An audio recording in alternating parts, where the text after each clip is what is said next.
नमस्कार मित्रांनो, मी उदय पुन्हा एकदा स्वागत करतो आपल्या सर्वांचं आवडत्या यूट्यूब चॅनल शेती मित्र व्हिडिओ पाहणाऱ्या सर्व शेतकरी मित्रांच्या व्हिडिओमध्ये मनापासून खूप खूप स्वागत।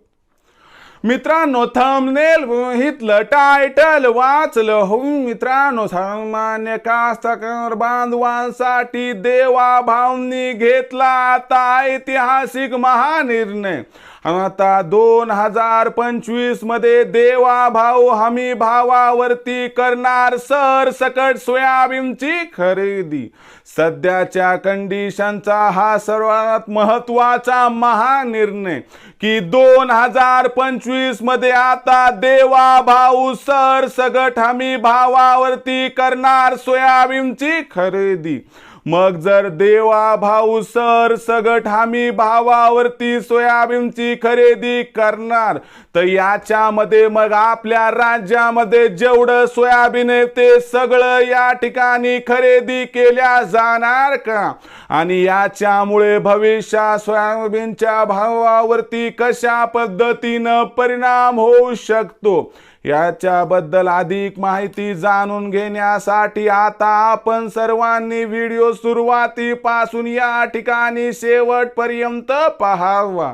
व्हिडिओ शेवटपर्यंत पाहत असताना आपल्या सर्वांना व्हिडिओ मनापासून आवडला तर जरूर या व्हिडिओला इथं एकदा लाईक करा। जास्तीत जास्त कास्तकार बांधवांपर्यंत व्हिडिओ पाठविण्यासाठी जरूर या व्हिडिओला इथं एकदा शेअर करा। सबस्क्राइब करून जरूर नोटिफिकेशन बेलला ऑल करा, याच्यामुळे येणारा प्रत्येक व्हिडिओ हा आपल्या सर्वांना या ठिकाणी सतत मिळत राहतो।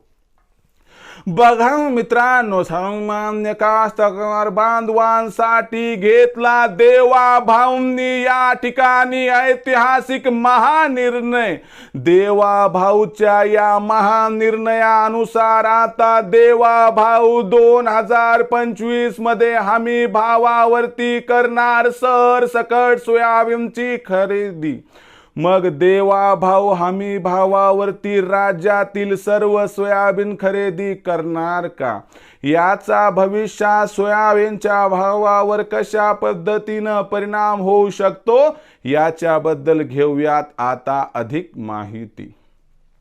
बघा मित्रांनो, नुकताच देवा भाऊंनी जो महानिर्णय घेतला या महानिर्णयानुसार 31 डिसेंबर 2024 पर्यंत सोयाबीनची हमी भावावर खरेदी करण्यासाठी जे रजिस्ट्रेशन करायला पाहिजे होतं त्याची तारीख आता वाढली, मुदतवाढ देण्यात आलेली आहे। आणि आता लक्षात घ्या, आपल्याला 7 जानेवारी 2025 पर्यंत या ठिकाणी रजिस्ट्रेशन करता येणार। आणि सगळ्यात महत्त्वाची गोष्ट म्हणजे एक लक्षात घ्यायला हवी की जेव्हा ज्या कास्तकार बांधवांचं 7 जानेवारी 2025 पर्यंत रजिस्ट्रेशन होणार त्या सर्व कास्तकार बांधवांची सोयाबीनची खरेदी सरकार करणार, अथवा सरकार या ठिकाणी जर कास्तकार बांधवांची सोयाबीन खरेदी करण्यात अपयशी ठरलं तर सरकार 4892 आणि त्या कास्तकार बांधवांना मिळालेला भाव याचा जो फरक आहे म्हणजे ज्या भावांतर योजनेची या ठिकाणी आपण चर्चा ऐकलीये ती इथं लागू होऊ शकते। म्हणून तुम्हाला एकच कळकळीची विनंती करतोय की आपण सर्वांनी 7 जानेवारी पर्यंत काही पण करा, विक्री सोयाबीनची करा, नका करू, घेणं देणं नाही, परंतु रजिस्ट्रेशन मात्र करून घ्या। एक तर सरकार तुमचं सोयाबीन सरसगट खरेदी करेल, अन्यथा सरकार काय करेल की तुम्हाला जो भावांतर योजनेअंतर्गत भावातील फरक आहे तो प्रदान करू शकते। याच्यामुळे सामान्य कास्तकार बांधवांचा होऊ शकतो फायदा। तर देवा भाऊचा हा होता ऐतिहासिक महानिर्णय, ज्यामुळे सोयाबीन कास्तकार बांधवांना मिळू शकतो दिलासा। या महानिर्णयाबद्दल आपलं काय मत आहे आपण कमेंट सेक्शनमध्ये लिहून कळवा। भविष्यात देवा भाऊ कास्तकार बांधवांसाठी जे काय ऐतिहासिक महानिर्णय घेणार हे निर्णय तुमच्यापर्यंत तात्काळ आम्ही पोहोचवणार। त्यासाठी पाहत रहा आवडते यूट्यूब चॅनल शेती मित्र। व्हिडिओ आवडला असेल लाईक करा, कास्तकार बांधवांपर्यंत पाठवण्यासाठी शेअर करा, सबस्क्राईब करून नोटिफिकेशन बेलला ऑल करा, याच्यामुळे येणारा प्रत्येक व्हिडिओ हा आपल्या सर्वांना सतत मिळत राहतो. तर मित्रांनो, अशाच एका नवीन व्हिडिओसह मी आपला मित्र उदय लाड आपल्या सर्वांच्या आवडत्या यूट्यूब चॅनल शेती मित्रावर आपणास मिळत राहील. तोपर्यंत माझ्या प्रत्येक शेतकरी मित्राचे आणि कास्तकार बांधवाच्या आजच्या व्हिडिओमध्ये मनापासून पुन्हा एकदा खूप खूप आभार.